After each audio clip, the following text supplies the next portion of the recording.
ahora en Corresponsales en Línea estamos en comunicación telefónica con Alfonso Prat Gay, expresidente del Banco Central y justamente una de las personas que ayudó a estabilizar la economía argentina porque desde su puesto del Banco Central logró controlar la inflación pese a una devaluación muy fuerte allá por enero de 2002. Buenos días, Alfonso. Buen día, Silvia, ¿cómo andás? Muy bien. ¿Cómo podrías bajar la inflación ahora? Supongamos que seas ministro de Economía, ¿o qué le recomendás vos? Vos estás, obviamente estás trabajando con la gente del PRO, ¿verdad? Yo estoy en Cambiemos. En Cambiemos, ¿no? Y sí. bueno, y PRO ganó la interna de Cambiemos, así que estamos todos ahí, digamos. Exactamente. Bueno, ¿qué es lo que recomendás? ¿Cómo se puede bajar la inflación con esta tasa tan elevada? Bueno, me parece que algunas de las cosas que hicimos nosotros en su momento habría que volver a ponerlas en práctica y ayornarlas, ¿no? Me parece que el problema central acá es que el gobierno se quedó sin dos cosas: se quedó sin fondos y se quedó sin confianza, sin credibilidad. Y la única manera, la consecuencia de eso es la emisión descontrolada y la inflación, no solamente por emisión, sino porque la gente no le cree a un gobierno que te miente sistemáticamente, ¿no? Y sobre todo un ministro que se mete en el barro de criticar a la oposición con comentarios tan machistas como el de esta semana, Kicillof, que ya es penosa ya la actividad de la... Recordemos por si algún oyente no lo vio en los diarios, ¿no? Lo que le dijo Kicillof a Victoria Donda. Sí, y no solamente porque se lo dijo, Victoria Donda se presentó a la justicia y dijo, un país del mundo que esconda los datos de pobreza. Argentina hace más de 2 años que no los publica. Entonces, bueno, la justicia le dio la razón a Victoria Donda y emplazó al Ministerio de Economía a que publique esos datos que dejó de publicar hace 2 años. Bueno, y Kicillof, en vez de responder a la demanda o a la orden de la justicia, atacó al mensajero y trató a Victoria, no sé, supongo que de vedette o algo, porque le dijo que se ponga plumas y salga a gritar a la calle porque solo así va a salir en los diarios, ¿no? Sí, horrible. Bueno. Es muy horrible. Bueno, es un poco la historia de Argentina, ¿no? Cada vez que un ministro de Economía se encorsetó, ya sea solito o por presión del presidente, terminó en esa frustración, bueno, atacando a todos los que están alrededor, ¿no? Y esto es más o menos lo mismo. Kicillof termina...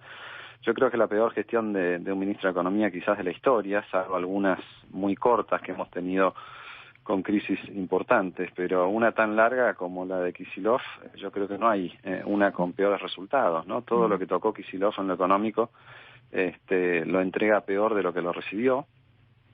Y bueno, y básicamente la lógica actual en la que, bueno, se abrazan al atraso cambiario para que parezca que no hay inflación, y mientras tanto se van gastando las pocas reservas que quedan, ¿no? Y esta es un poco la preocupación que uno tiene mirando la herencia de lo que dejan, que es preocupante.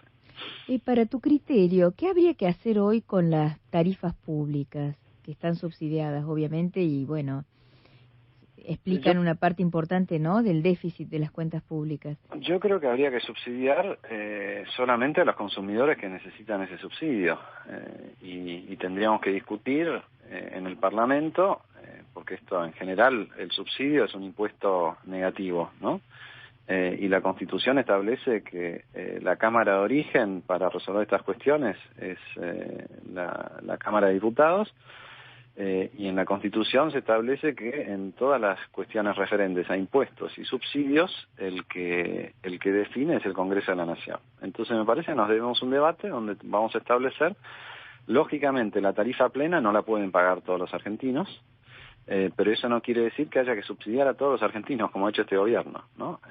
Y además lo ha hecho a través de las empresas públicas, estableciendo una relación bastante endogámica con los proveedores de servicios, y bueno, además de endogámica posiblemente, como lo vimos en el caso de Jaime, que finalmente llegó a la justicia en un esquema bastante corrupto en algunos casos, ¿no?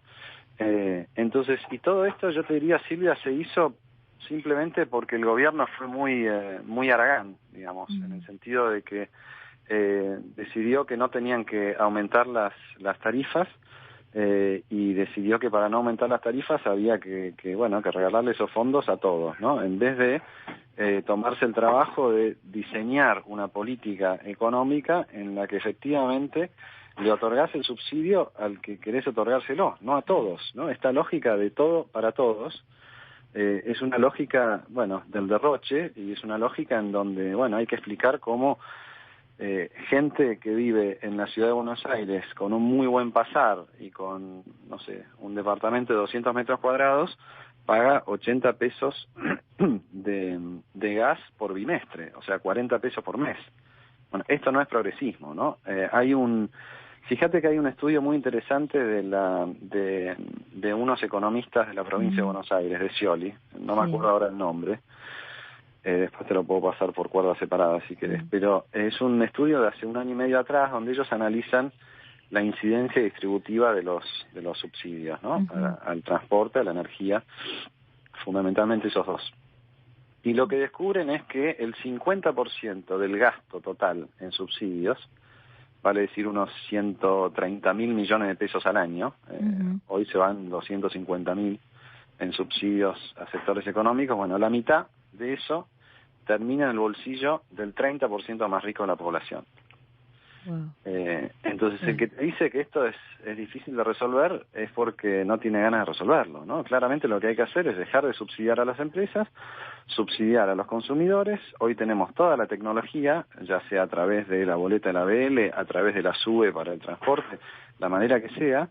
Y es más, si vos enfocás bien el subsidio al que lo tiene que recibir, incluso yo diría, no solamente no lo pierden los que hoy están preocupados porque lo necesitan, sino que incluso lo que necesitas, lo que podés llegar a hacer es mejorar el subsidio para los que hoy lo tienen. Por ejemplo, podrías tener una tarifa plana para para los que en el área metropolitana de Buenos Aires, para los que se toman más de un colectivo para venir a trabajar. Y vos podrías poner una tarifa plana, claro. Y finalmente con una sola tarifa te pagás, no sé, 3 colectivos. Y a esos les estarías no solamente defendiendo el subsidio, sino que se lo estarías mejorando, ¿no? Claro. En este trabajo, fíjate qué interesante, en este trabajo de los economistas de Scioli, insisto, de Scioli, no es también, no es la oposición, claro. Ellos descubren que el 86% del subsidio que recibe Aerolíneas, de esos 3.000 millones de pesos al año de déficit de Aerolíneas, el 86%, vale decir casi 2.700 millones de pesos de los 3.000 que pierde Aerolíneas, los recibe el 10% más rico de la población. Ahora, el gobierno no solamente hace de esto en